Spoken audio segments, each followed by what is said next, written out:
Economists polled by the Wall Street Journal had forecast the index to register 115.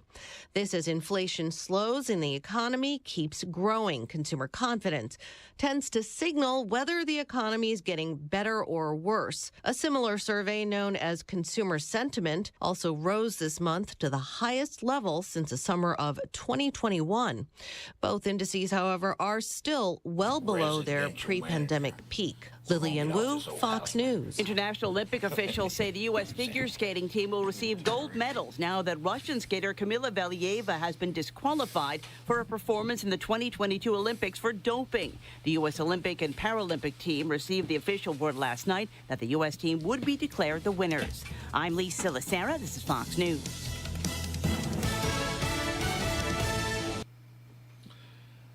Welcome to the Eight Oaks Recovery Hour. Eight Oaks is a men's Christian-based alcohol and drug recovery center, and we've been here for about 2 years now, and we've got about a 60-acre farm, and we are so excited to be able to help guys out every single day of every single year of every single month.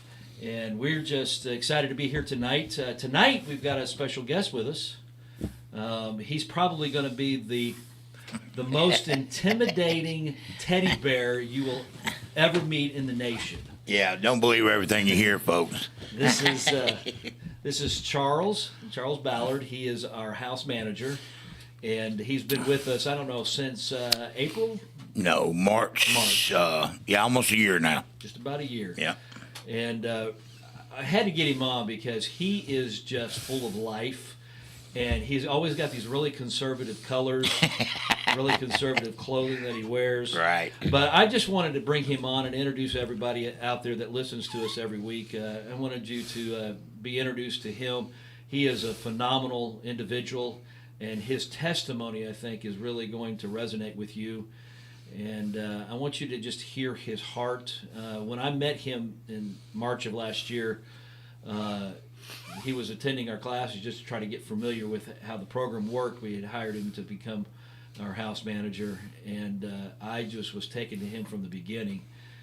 He didn't just come in here, talking with a lot of arrogance or pride, like he knew everything about the alcohol and drug abuse industry. He just came in here and wanted to talk about God, and that impressed me. And the more I've got to know him over the months, I've just been more and more impressed with Charles every single day. And so I just wanted to introduce him to you. With us also is Brandon. Brandon, everybody knows Brandon. He's with us just about every week. And a few weeks ago we had his mom and dad on, and everybody just loved to hear their testimony and was moved. And that just that kind of went locally, went kind of viral for us. And they mean a lot to me. I didn't say this, but Brandon's dad, a couple of years ago, he really worked with me, and we were working together doing some antiques, and so I've just grown to love your dad, Brandon. He's a fantastic guy. And with us over here is our support team. This is Reed. Reed, he had was on about 4 months ago with his cousin Chris, and we interviewed him and their testimonies, and what an incredible testimony he has. And he's still with us today, and he's our driver, and he drives everybody around, and he just absolutely loves it and keeps his eyes open.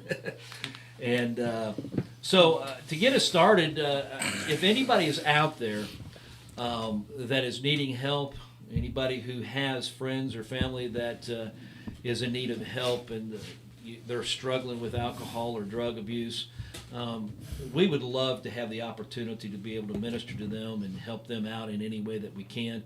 So if you are out there and you need help, or someone that you know needs help, just give us a call at 1-800-576-4396, 1-800-576-4396. Get us started. Charles, tell us a little bit about your background, a little bit about where where you come from. You come from Nashville, but give Yes, sir. us all the juicy details of your Well, childhood, okay? well, and don't leave out anything. First of all, I want to thank all y'all out there for listening to us, and we appreciate this time, and we just want to reiterate that, like he said, if any of y'all are out there in trouble, please give us a call. We can help. I promise you, God's got his hand on this place, and these people here that run this place are great. But I will tell you a little bit about myself. I grew up in Nashville. I was raised by a single parent, a mom. I got a younger brother that's 2 years younger than I am. Raised up in the projects.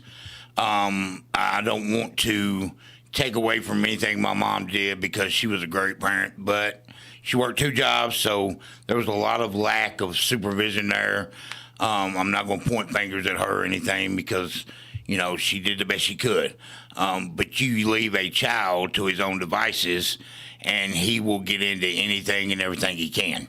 And so I was out on the streets at a young age, running around, thought I was tough, came up in this environment where I was a bad kid and turned into a bad adult.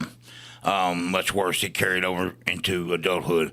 We'll tell y'all this, and I'm not going to stay on it because it's my past, and it's something that Jesus has cleared me of and washed away. But at 19 years old, I was headed to prison. I've done about 26 years off and on in 4 different states in the prison system. Also about a year in the feds. I was involved in a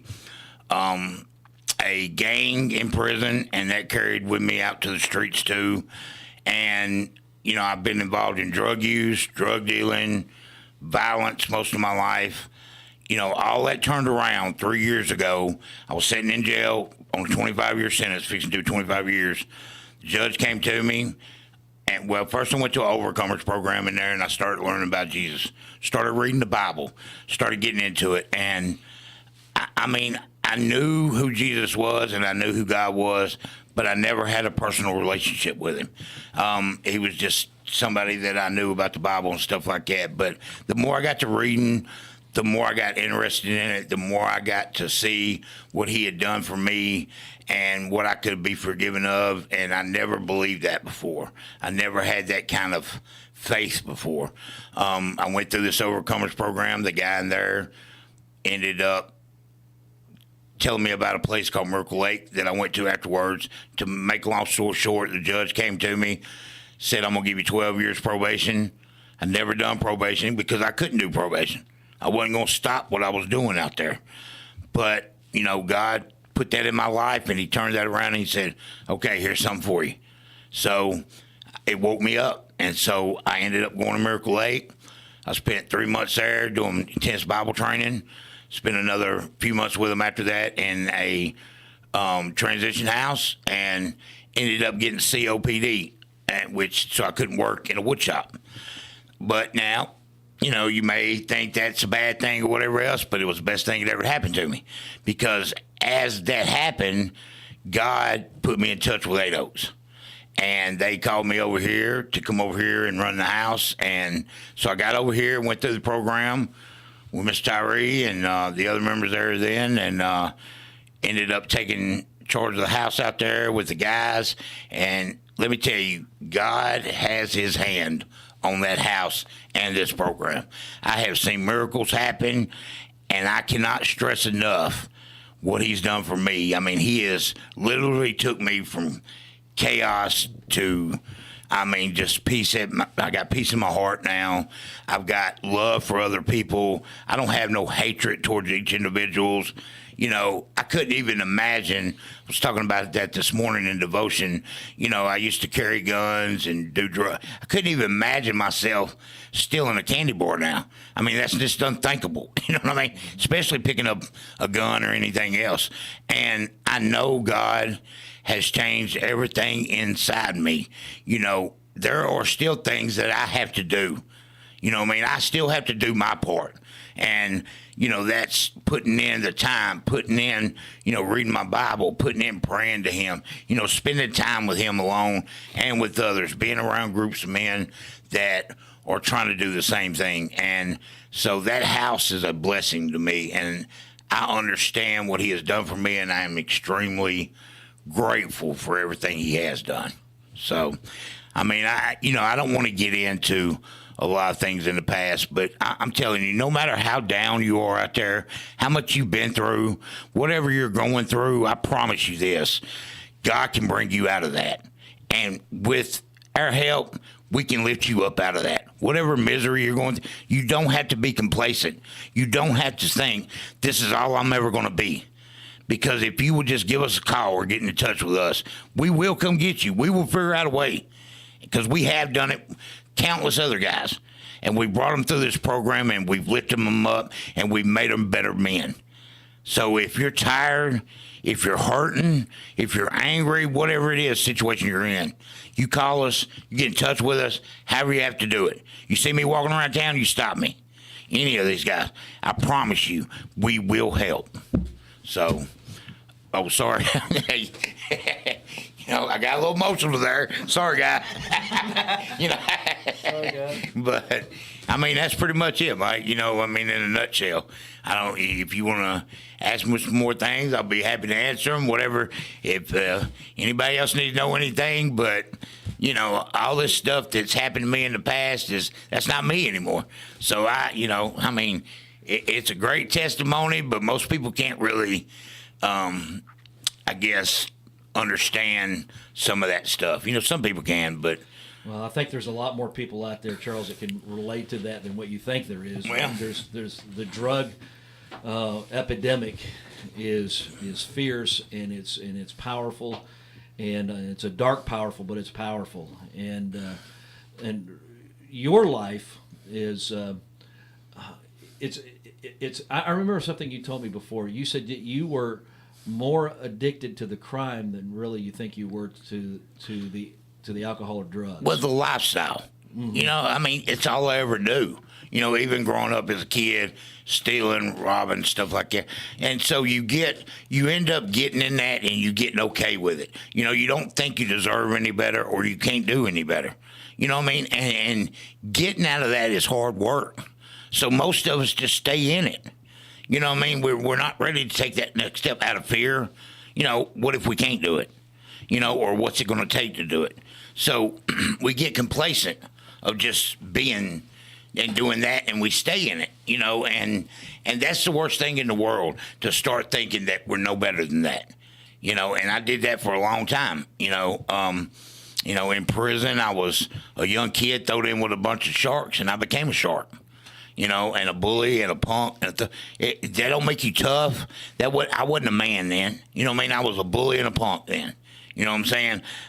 It has took this program and God and being around good men that's taught me how to be a man now. With somebody with integrity and honesty and faithfulness and, just believing in myself.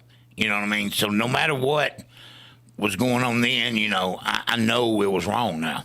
And it's took me 56 years to learn that, but I guess better late than never, what they say. Let me ask you a question, Charles. So, coming from a person who has done, and I'm not trying to point fingers at you, but coming from someone who's done so much evil, can you say that? Yes. So much life taken away. Yes. To being a person who is doing so much good and giving so much life. What is the key factors? How do you transition from one world, one extreme, to the next? Okay. Here's the thing is honestly, the first thing, and I can say, is you have to put the Lord Jesus Christ in your life. That has to be your main concern, first of all. I was still in jail waiting to get sentenced and everything else. Even if I'd went to prison, it would have been okay, because I would have went there and told them about God.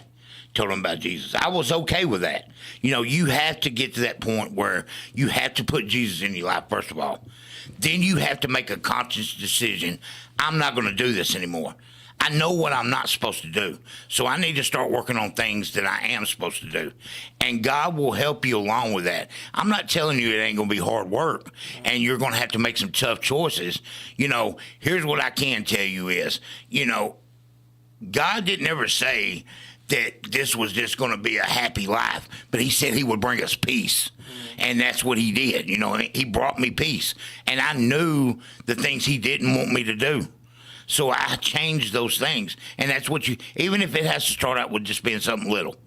You know what I mean? Stop cussing. Yeah. Do that for a week. And if you can do that, then go to the next thing. You know what? I'm going to call somebody about these drugs. I'm going to try to go somewhere where I can get some help. You know what I mean? Because I can't do it on my own. Yeah. So it has to be the Lord and other people helping you. You know what I mean? Most of the people I know cannot stop just cold turkey. Cold turkey. Because it's hard. Yeah. It's hard to beat that on your own. For any of us. You know what I mean? Especially when we get complacent in that lifestyle. You know what I mean? So when I got God in my life, you know, I realized then, hey, there are things that I'm doing wrong out here. And I want to make him proud of me. I want to make him to where he can look at me and say, that's my child. And he couldn't for 54 years. You know, this, and folks, I'm sitting here talking to you. This isn't a thing I've been doing 10 years. You know, this has been a process over the last 2.5 years. You know, but God has shown me my way and taught me my steps and led me to where I am now. Look, I'm on the radio.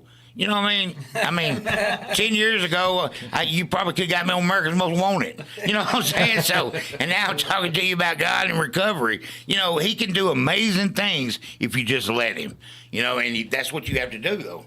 Well, that amazing thing that you're talking about, I think about the lifestyle that you were living and all the things that you were doing out on the street. And I'm sure you weren't thinking too much about God most of that time. I was never thinking about God at that time. But then all of a sudden in prison where you have been, I don't know, how many years? 26 years off and on. Off and on, 26 years. And so what was today we did a session and I said, you're not ready to do a change until you're sick and tired of being sick and tired. Right. And it's more than just a casual, you know, I'm not tired of this life and I just need to do life. It's something that that's a life altering to make that decision that I do not want to live this way anymore. And can you try to paint a picture of those moments, whether it was a day, 5 days, a week, a month? I don't know how long that process was, but take us through that, because that's something that fascinates me. Somebody like you who's been in this thing pretty much all your life, right?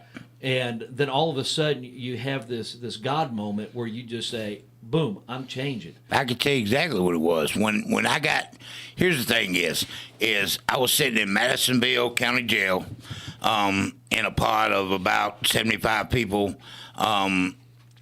I was doing tattoos, gambling, everything else, but I was still reading my Bible, and I was starting to have problems with putting tattoos on people and gambling. You know, those vices were starting to bother me the more I read this Bible, because I realized I shouldn't be doing those things. I know I'm tattooed up and everything else, but I got a problem with it now. You know, I got a problem with inking up the temple.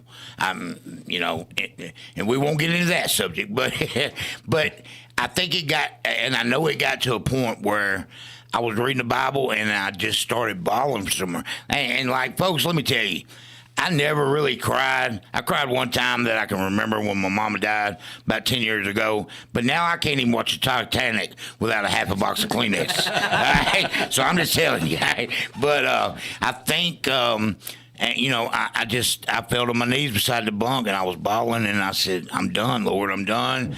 Here I am. Do with me what you want to. And I just felt something come over me. Now, I hadn't, you know, that wasn't the moment that I think I turned my life over to God, but that was the moment that I came to him in humility. And I said, look, I'm sick and tired of being sick and tired. I can't do this anymore. I can't live like this. Something has to change. If you want me, show me that I can change it. You know, let me know. And I knew then that I was done. I knew then that things were going to change. Whether I ended up in prison, dead, whatever it was, I knew that was the point where I was just done. I was done with all of it. Now, I think the moment that I actually turned my life over to the Lord, I was at Miracle Lake one morning. I came outside after class and sat down, and I looked through the sky. I looked through the trees, and the sun was shining. And it was, like, it wasn't shining to the left or right of me. It was shining right on my face. And it was so hot. Now, and we're talking about 40, 45 degrees, but it was so hot it was burning me alive. I mean, I could feel it just, and I said, Lord, I'm yours.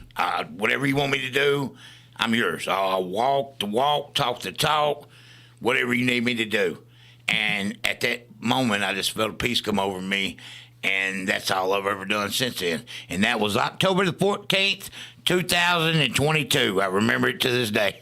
You know what I'm saying? So I've been going at this about a year and a half now, walking the walk and talking the talk. And I've been hungry for his word, and I try to read and hear everything I can, talk to people.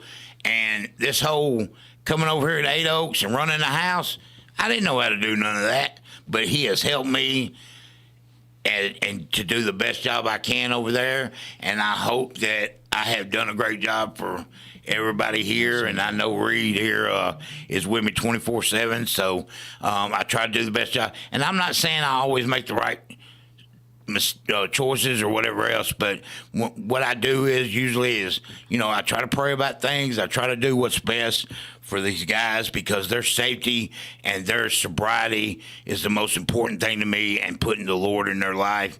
And also this program, doing the best thing that, the job for this program too. So on that one, I want to back up just a little bit of you kind of went over it, but I want to go back and revisit something that you said. You were talking about how you got the Bible, you started reading the Bible, and right. the things that started changing, you started doing the vices started right. bothering. What made you even start picking up the Bible? Because a guy named Darby that run an overcomers class, I went to the class just to get out of the cell. You know what I'm saying? I said, and we've all done that. Any of you guys have been in jail and everything else, y'all know y'all will do it, whatever it takes to get out of the cell. But I went to the class to get out of the cell, and he started talking to me about it, and it was the overcomers class. It wasn't as religious as it was just trying to learn about yourself. Some of the clinical stuff that you do in the classes here and stuff, but then he kind of took a liking to me and started talking to me about the Bible, because he had turned his life around. He was a big drug dealer, pillhead, and he ended up turning his life around and get himself better. And, I got to thinking, some of these guys that do this, if they can do it, why can't I do it too? Now, I didn't know it was going to happen like it did, but he got me to reading certain passages in the Bible. Because I didn't really know much about the Bible. I mean, like I told you before, I knew about who God was and everything, but didn't have a relationship with him. But he started giving me certain passages in the Bible. Then I started reading whole chapters, and start trying to memorize stuff. And then, as I'm reading this, I'm reading about Jesus, and I'm reading about God and all the stuff that went on. And let me tell you, folks, all these movies we watch nowadays and everything, you read that Bible, there's all kinds of exciting stuff going on in there. I promise you. And so I started reading it, and the more I read it, the more it seemed like he opened up inside of me and started teaching me stuff, and started, because I firmly believe, and do not think I'm crazy, folks, but I firmly believe that God talks to me at times. I think he shows me things, and I think the more I get in touch with him, the more he's in me. And so, I'm a firm believer that, if you want to have a miracle in your life, then you share the word of God, and you read it, and you talk to people, and he will talk back. You know what I'm saying? If you get out here and do this stuff. But the more I read that Bible, the more I just felt close to him. And it just got to the point of where, I knew there was something better. I knew that I was sick and tired of it. I couldn't go back out on them streets and do that same thing again. And I wasn't going to. I refused to. I mean, even if it meant laying down that bunk and just me being done. Dying or whatever else. Because, and I don't want to get this out, but, I had every intentions of, and I know I've been to penitentiary a bunch of times and all that stuff, but, I was 56 years old. And going back in there with them young guys and everything, I wasn't going to do it. I figured out other alternatives, even, some things that I'm not proud of. But, I think God's seen that, and he took a liking to me. So, and then he said, look, I got something better for you. And he's always had a purpose for me. I've just fought against it. I've spent all my life fighting against him.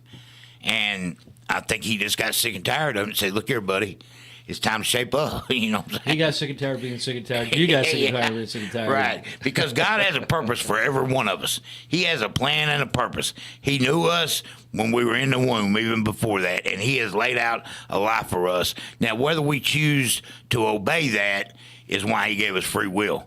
And we have to get to the point of where we're in tune with that, and so that he can lead us into things. You know, I mean, I never believed, and I promise you, there's people you can call right now that would laugh at you if you told them I was a house manager at a recovery group. You know what I mean? My buddy in Nashville right now, he's like, man, it's crazy. I said, brother, I understand. You know? You know, Brandon, when you hear his testimony, I'm thinking about you and Reed. Your testimony, nothing like his, but it's everything like his. And Reed, same thing. You get your moments. Share with everybody real quick. And before you do that, if you need some help, you hit our line at 1-800-576-4396, 1-800-576-4396. Brandon, Reed, share real quickly, you know, that moment that you were sick and tired of being sick and tired. And you just, and I know, and the guys who hear you on Living Free every Monday, they hear your testimony.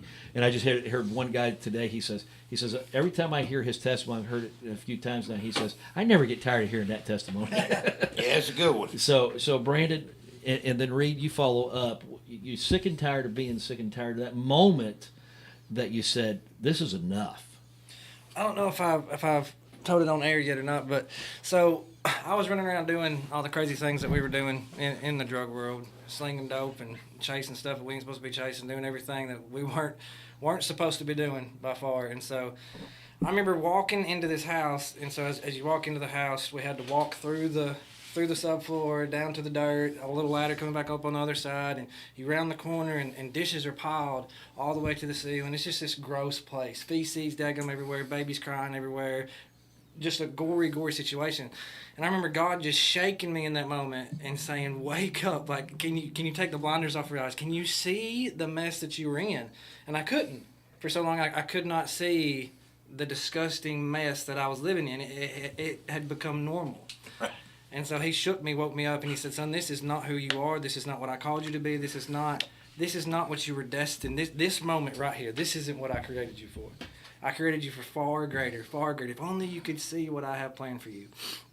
I remember just hitting my knees, going out back, yelling, screaming, begging God to do something because I could not live like this any longer. And I didn't care what it was, just like Charles, just like almost every addict's story, we reach this point to where dying is so much better than this. Amen. And dear Lord, whatever you can do, however you can pull me through, whatever you see fit, do it now because I can't do this any longer. It's that beckoning cry for help. Lord, save me. The only person who can and truly was ever to help me or save me is God, and I finally gave honor to that. Dear Lord, I need your help now more than ever. I didn't want to die. I didn't want to give up my life, but that's where I was heading, you know. And it's sad that we have to reach such a rock bottom sometimes in order to look to God, to chase after God, to pursue God above all else. And Reed has a similar story that he can share with us as well.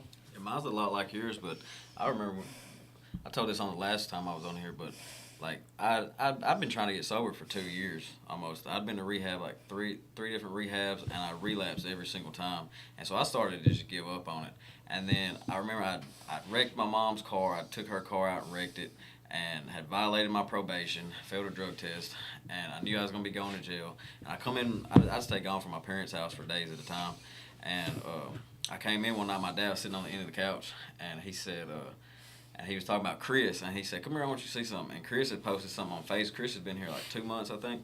And I, you know, I knew Chris from jail and the streets, and Chris was bad, you know. And he was showing me this God stuff that Chris was posting on Facebook, and I was like, there's no way that's Chris. And then I'm pretty sure, I said somebody's hacked his Facebook or something. Yeah. And I was like, there's no way that's Chris. But anyway, I started thinking about it. I texted Chris, and I said, what are you doing? I said, you in rehab? Because I thought Chris was in jail. And he texted me back. He was like, "No, I'm in Lawrenceburg at a rehab, blah, blah, and I need to go." And I said, "If Chris can do it, I can do it." So I didn't really have. I was sick and tired, bad, but like I didn't have that like you're talking about when you walk through that house and you just cried out to God. I didn't really have that moment, but I'd been sick and tired for about 2 years trying to get sober. But it wasn't until I incorporated God into it that I have actually had that aha, like it finally clicked. You know. Yeah, I remember when you first came, and you can. My job is so cool because I can sit back and I can see the changes begin to take place in the guys, you know, and so I really watch them and observe them, and you can just see the intrigue that was first in your eyes, and then you just started to. It's like you heard something that you hadn't heard before. And been exposed to something you hadn't been in, and you've been in other rehabs and stuff, but something began to click in there. So it was a combination of you being sick and tired of being sick and tired, but you didn't really know what to do. And Chris was actually, and he's still with us, by the way. Chris is. He helps do some of the house managing on the weekends for us. His life began to change, and when you saw that. That sick and tired of being sick and tired turned into, hey, I know what kind of life I want to live now, and so that's awesome. That's awesome. I mean, Chris is 30 years older than me, and I look up to Chris like he's kind of like a dad to me, you know. And so when I got here, I was like, just show me what I need to do, and just I'll follow along. To show that, you know, it was working for him, so and I knew it would work for me, so he just took me under his wing and helped me out, and I've been here 7.5 months now. 7.5 months. Congratulations. I got a question because I know a lot of people have asked us, like the flow of 8 Oaks. So, Reed, Charles, like the day-to-day, every operation, a lot of people want to come to rehab, but they're scared to death. Like, what do you do there? Am I going to be forced to do this? I got to do this. I got to go there. What's your daily routine? Just one day, Reed. Tell me from when you wake up, you go to class. What's it look like? We wake up at 6 o'clock. We eat breakfast, and then everybody gets ready and stuff. Then we eat breakfast at 6. We have breakfast at 6 and have devotions at 6:30. We have a cook out there. Oh yeah, be cooking some good food. Yeah, Charles cooks sometimes. Yeah, I do. I'm a pretty good cook. Don't ever trust a skinny cook. But we have devotions from 6:30 to 7, and then at 7 we leave for class. We go to the church, and then Mike teaches class from 8 o'clock to. Which is a group class. Yeah, it's a group class, yeah. And then we have that till about 12, and then we eat lunch and go back to the house. And if on Tuesdays we don't do anything, but on Monday nights we go to Living Free. Tuesdays we're off in the afternoons. Wednesdays we go to Bible study, and then Thursdays we're off, and then Fridays we go to Celebrate Recovery, and then Saturdays we usually get out and do something, you know, fun, and then Sundays we go to church. Awesome. I know a lot of people have asked, like, what's the flow? What do you do? And so Monday nights, shameless plug here. So every Monday night, 6 o'clock, we meet together, a group of guys that truly want the better for the person sitting beside them. Charles and Reed are both there every single Monday, and we do know 100% that I want the very best for Charles. I want to hold Charles accountable. Amen. I'm going to push him to be the very best he can be every single day, in and out of Living Free in United Church. But it's a group of guys who truly get to love on one another and push each other deeper in their walk with Christ. So if you're interested And Brandon in that, feeds us too. Yeah. Brandon runs the class, just so y'all know. That's what he's talking about. But actually, he's a great guy. He's very just spiritual. He's very just wanted to know what's going on with you, interacting with you. We couldn't ask for anybody better out there. Him and Bill both, they are just awesome people to be around. And he does a lot, I mean, for all of us. And he's always there for us if we need him, and we can talk to him. And, I mean, he's just an awesome guy. Appreciate it. Well, it's super good time. If anybody's interested in that, Monday nights at 6, we would love to have you. It's open for absolutely everybody at United Church. We'd love to fellowship with you. And get to know you. Exactly. I mean, here's the thing is, guys, I mean, come talk to us. Yeah. If you're worried about the rehab, if you're worried about getting into this, hey, come hang out with us. Meet all of us. Yeah. You know, hey, Brandon feeds us, and it's really good most of the time. And we have fun. We have a great time. We laugh a lot. Yeah. You know? So, I mean, come out there and meet us, meet the guys, you know, get a feel for them, you know, interact with them, and see what you think yourself. You know, the house is awesome. 3-story log cabin. You know, we got some rules out there, but it's not a lot. I mean, as rehabs go, we are the most laid back, open, family atmosphere that you can have. I mean, and we are a family out there. Our brothers, even after they leave, they know they can call us. They know that we will do whatever we can to help them. I mean, and that's the vibe out there at the house. It's not a rehab. We're a family. We're a family helping each other, pick each other up, make each other better, and so that when you do leave here, that you can go outside back into the world with a strong foundation. And you also got a support team with you that you can call anytime you want to.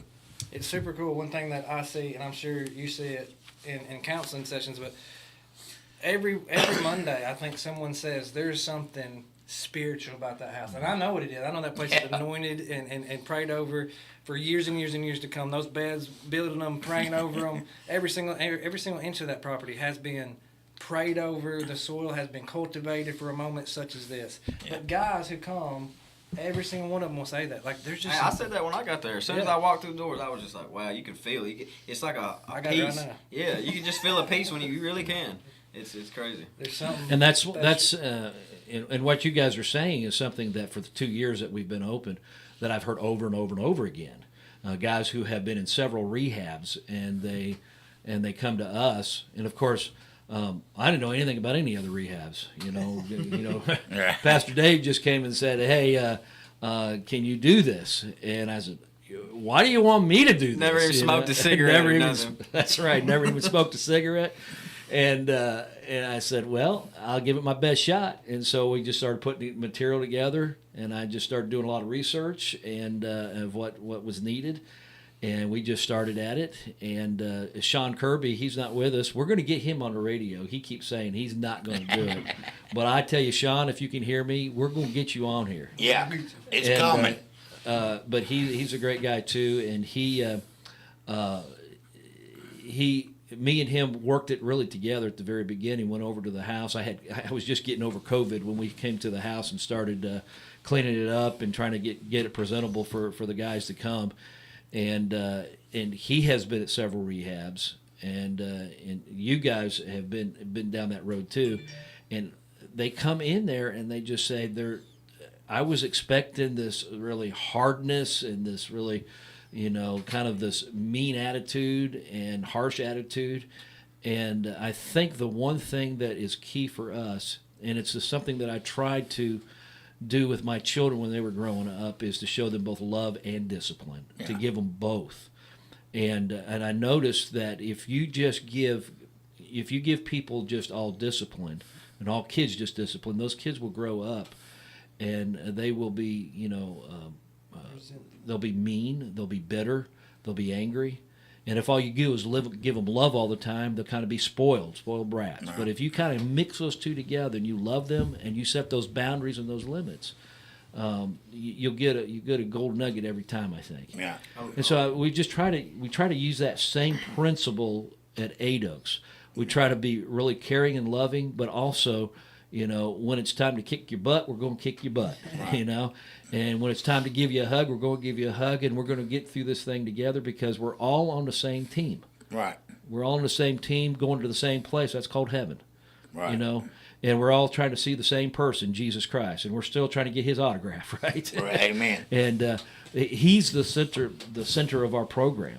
It's not something that we try to just copy the principles and teachings. We understand that he is more than just teachings. He is a living being, and that we want him to be part of this program. And so far, that has been the case. Right. And I hope that we continue to be that way, and I think we will, as long as we keep those principles, together. Charles, what is a typical day for you? We've heard about Reed. What's a typical day for you at 8 Oaks? Man, I got a lot of things going on with me. I run the house out there, make sure I'm up, make sure the guys are up in the morning time. Now we got starting the work program. We got to make sure they're up and out of there. A couple guys we got working for us. We like I said, we got a cook out there, so and he does a great job for us. We have our breakfast, make sure our devotion's done. The guys are off to school. Sometimes I go with them, sometimes I don't. If I stay at the house, go through, check monks, make sure everything's done, and just make sure we got the house up in order and everything. When we come in the evening times, you know, we're either going to some kind of classes or we're just hanging out, talking to each other, fellowshipping, watching TV, whatever. Let me tell you this, and I don't want to get off subject too bad, but 90% of the guys that we have out there don't want to leave. So that should tell you what kind of rehab it is. You know what I mean? We have a problem right now after the 30 or 45-day program. They don't want to go nowhere. You know what I mean? And that's how we end up getting most of us. That's how we started the year program, because we had so many people wanting to stay. Yeah. And well, mentioning that, a little plug that we've started a year-long program, and we've got some guys working out there now, and so we're excited about that. We're looking for other options, other pieces of property and stuff, trying to expand what we have, and here pretty soon we're going to try to have Pastor Dave on, and I'm hoping that he can expound on that a little bit more for us. But we're really excited about this next phase in it, and it's an answer to prayer for me, because like you said, Reed, and when they get there, they don't want to leave. Right. After about 30, 40, 45 days, they don't want to leave. Right. And that crushes my heart when I have to send them to someplace else, and we kind of take ownership of the guys when they come. Sure we do. And when they come, I feel kind of responsible for where they're going to go from there. And sometimes we got to send them away. And when we send them away, we have to put our trust into somebody else.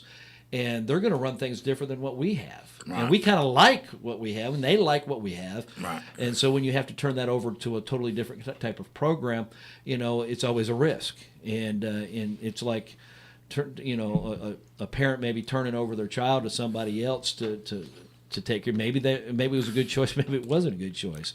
But in this case right here, we've got this year-long program now that we can really pump into them, and in the 30 days it's like a crash course, just giving them all this kind of stuff.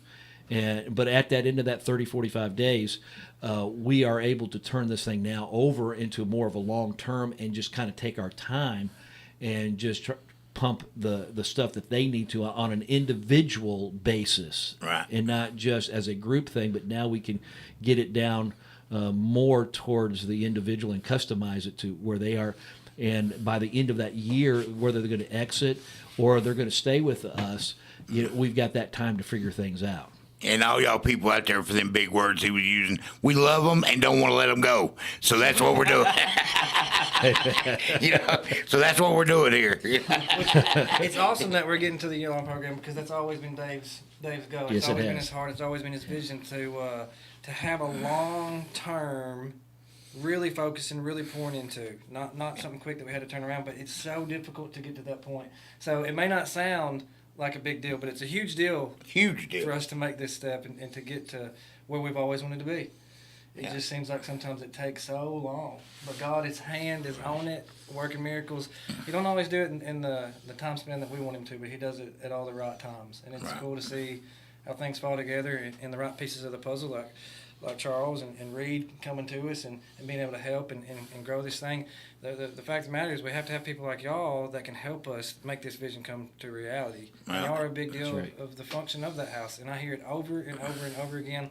Other rehabs that join us for some meetings and other rehabs all over the place. It's drama. This is happening, that's happening. There's just turmoil. There's people fighting and bickering, arguing. It's just not like that. Right. It's just not like that. And that starts from y'all guys and goes down. Yeah, well, we appreciate that, and we're going to do everything we can. And I'm not, just because y'all sitting here, I'm not saying this, but without y'all, I mean, we feed off y'all. We learn, we carry that down to the other guys from what y'all teach us, because we can't be good soldiers without good leaders. Absolutely. And so, it would be chaos out there. And we're not going to have that out there. Okay? We've got a very good team in place to ensure that the atmosphere at Eight Oaks is top-notch, and it's an environment where you can be at peace and grow closer to your Creator, closer to the one that designed you in the first place, you know. Right. And if you don't have an atmosphere that's not all woo woo woo crazy and going all over the place, if you don't have that peace and serenity, it's hard to find God in moments like that. You know?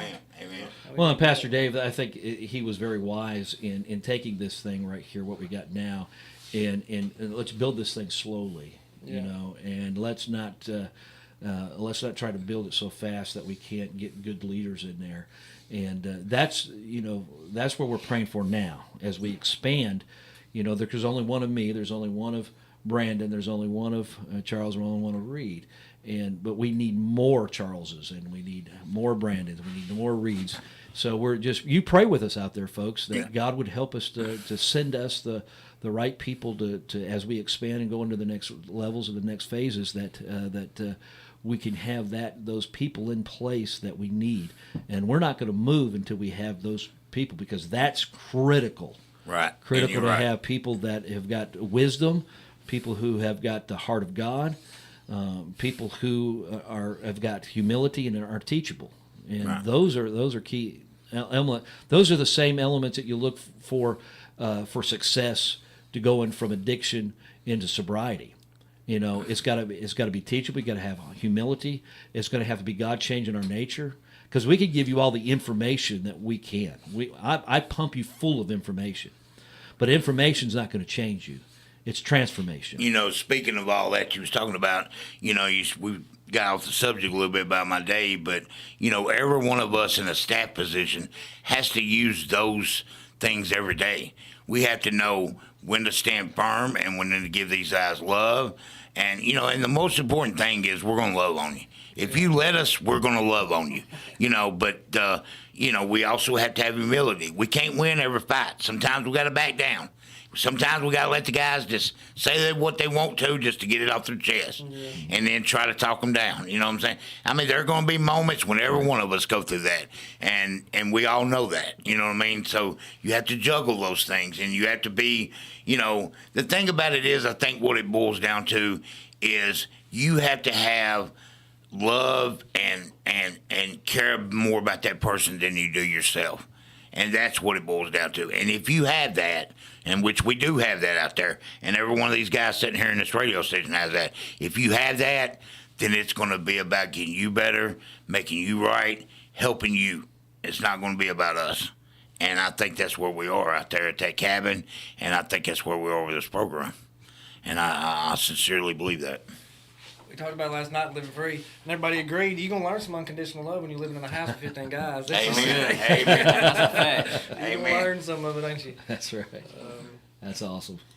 But I just want to say, I know I'm running my mouth a lot, but I just want to say, any of y'all out there, man, you know, I know you're going through a hard time right now. I know you're struggling, and I know it's hard, man, and I know you're getting a lot of people kicking you in the butt, like Tyree said earlier. But look, man, you know, come to us. I mean, we're going to love on you. We're going to help you. We're going to get you past all that. You know, I don't care if it takes 30, 45 days, whatever it's going to take, we're going to do it. You know what I mean? And do not think that after that 45 days, we're going to kick you out of here. Because I promise you this much. We've kept guys just to help them. And we will keep guys. Just don't look at all the other stuff, the funding and everything. They took guys in for free. They ain't had nothing. Been homeless. And we've kept them. You know what I mean? Because we care about them, we love on them, and we want what's best for them. We're going to get you out of that cycle if you'll just give us a chance to do it. You know, and it ain't but a phone call away. It ain't even got to be a phone call. Stop one of us at Walmart. It ain't because I'm sitting here in this radio station I'm telling you. I'll tell you the same thing at McDonald's. And believe me, I'm 400 pounds. I visit there a lot. All right? I mean, whatever y'all want, hey, we'll make it happen. We'll get you out there. We'll get you help. We'll get you in a bed, and we'll make you better. You just have to give us a call. You have to reach out. Just make that one choice to reach out to us. If you need any help, 1-800-576-4396. Again, if you're hearing the testimony of Charles and you're hearing Brandon and Reed and myself, or as we're talking, we're just kind of sitting around having a good time, just talking about God and talking about Eight Oaks.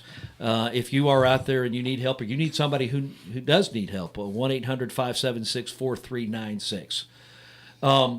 Brandon, you talked a little bit about living free. Let's just revisit some of the stuff that you're part of, and you're part of the community quite a bit, and you came to the Lord. I keep wanting to say 5, but it's probably getting closer to 6 years ago now. 6 years and some change now. Right. So you've got a business.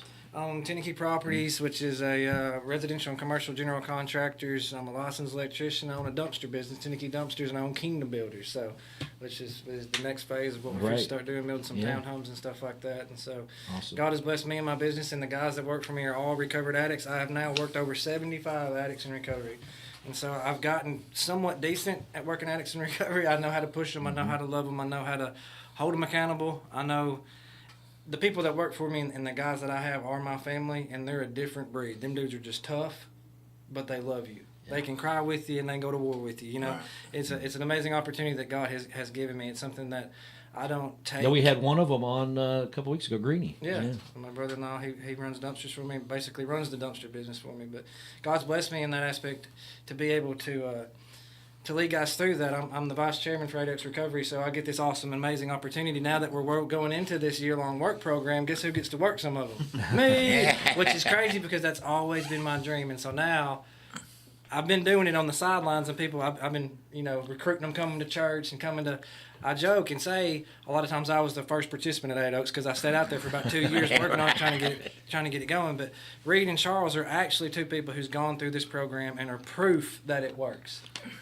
They're proof that they believe in the system, they believe in what we've got going on, and they're being patient with us because we're growing, we're learning, we're adjusting, we're moving, we're figuring this out, and they're doing awesome helping us figure that out. And so we're super thankful for guys like y'all that can come be a part of this, help us grow it, stand firm in who you are, develop a relationship with Christ that you can pass down from the next person to the next person. The greatest blessing, Charles, now that you become a disciple is you get to disciple other guys. You get to help lead them towards Christ. You get to watch them grow. Same thing with Mike. Mike gets to step back and gets to watch y'all just develop into these men of God. It's the greatest blessing. There's not many blessings greater than watching someone literally change their life from the top to the bottom, surrendering their whole entire life to Christ and becoming a new creation. I don't know much. I mean, having kids and babies, that's, but as far as the ministry world goes, it's beautiful. It's amazing. I pastored for 20 years, and I can tell you that what I'm doing right now is in so many ways more rewarding, because when you're pastoring, you see a lot of the same folks that have already given their life to the Lord.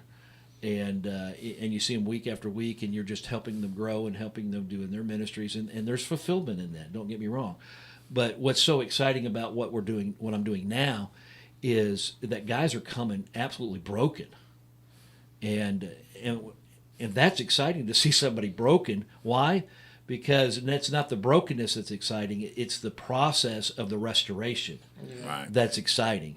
And when I see the restoration take place in these guys' life, and now I'm excited to see what it's going to be like in 3 years, 4 years, 5 years down the road, and seeing these guys not just walking around sober. I mean, that's just the first part of it. Right. The real exciting part is to see how they're engaging and making a difference in other people's lives, and making the community where they're at a better community. Because I see this thing as not just on a micro level of Charles individually or Reed individually or the other guys that are out there individually, but I see what they're going to do and the community where they're living and how they're making that a better place. And that's the macro. And as it grows, it makes Lawrenceburg. I could just see the vision in my mind, so many of these guys just saying, hey, I want to stick around. I want to stick around. They stick around and they get married. They stick around and they have kids. And they begin to connect with the community. Now they're becoming involved. Now they're on the school board. Now they're, one of the commissioners. That's the exciting part. Now one of them's the mayor. Right. Well, you know what I'm saying? I mean, here's the thing is, like the Lord tells us, this is all about giving it away. That's what we're supposed to do. we're supposed to take it in and we're supposed to give it to the next person. And what that does is start a chain reaction, because if you give it to somebody else, then they give it to somebody else. And then before you know it, it's spread out all over the county and the country. And folks, nowadays, the way this country is getting, we need to pass it on, because we need this. We need the God back in this country, and we need the Lord and every one of us. And ain't none of us bigger than that. And I promise you that. Amen to that. Folks, we're going to wrap it up here in just a minute. Again, 1-800-576-4396. If you're out there and you're hearing in the testimony of Charles and it's resonating with you, I want to really, really encourage you folks to pick up that phone and give us a call. We really do want to help as many people as we can. And I pray that if you're hearing my voice, that you can hear the sincerity when I say God loves you. Amen. The sincerity in my voice when I say we love you. And I don't even know you, but we love you because Christ loves you, so we love you. This is WDXE, W287AA, and W237FD Lawrenceburg. Broadcast services of Prospect Communications. I think it's 5:59. This is the Rich Eisen Show. Game time. Live from the Rich Eisen Show studio in Los Angeles. It was so un-Ravens-like for this to happen.